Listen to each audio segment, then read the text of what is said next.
Welcome back. Thank you for joining me to listen to our final chapter of My Father's Dragon by Ruth Stiles Gannett.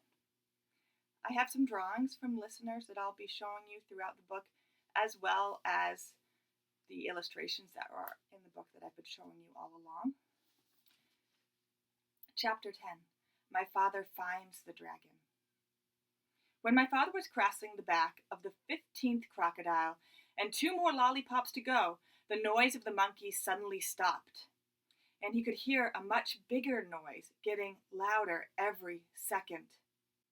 Then he could hear 7 furious tigers and 1 raging rhinoceros and 2 seething lions and 1 ranting gorilla, along with countless screeching monkeys, led by 2 extremely irate wild boars, all yelling, "It's a trick! It's a trick! There's an invasion and it must be after our dragon! Kill it! Kill it!" The whole crowd stampeded down to the bank. As my father was fixing the 17th lollipop for the last crocodile, he heard a wild boar scream, "Look! It came this way! It's over there now! See, the crocodile's made a bridge for it!" And just as my father leapt into the other bank, one of the wild boars jumped onto the back of the first crocodile. My father didn't have a moment to spare. By now the dragon realized that my father was coming to rescue him.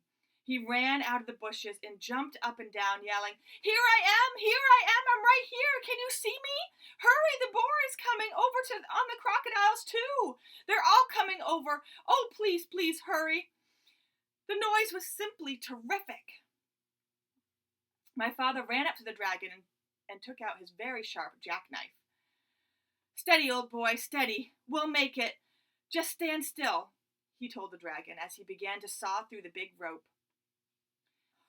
By this time, both boars, all 7 tigers, the 2 lions, the rhinoceros, and the gorilla, along with the countless screeching monkeys, were all on their way across the crocodiles, and there was still a lot of rope to cut through. "Oh, hurry," the dragon kept saying, and my father again told him to stand still. "If I don't think I can make it," said my father, "we'll fly over to the other side of the river and I can finish cutting the rope there."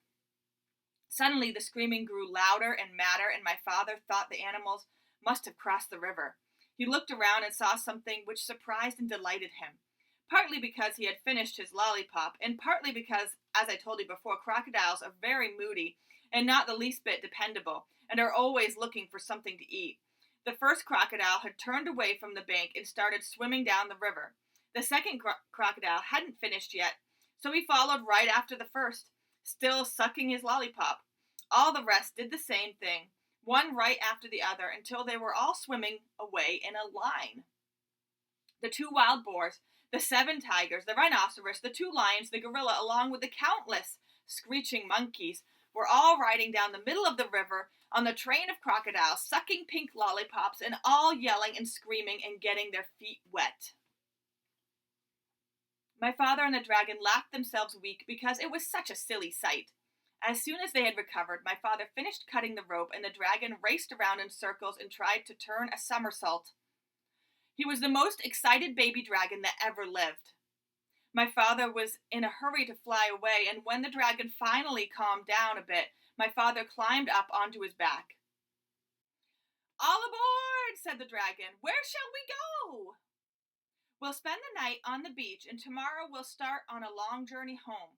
So it's off to the shores of Tangerina," shouted my father as the dragon soared above the dark jungle and the muddy river, and all the animals bellowing at them, and all the crocodiles licking pink lollipops and grinning wide grins. After all, what did the crocodiles care about a way to cross the river? And what a fine feast they were carrying on their backs.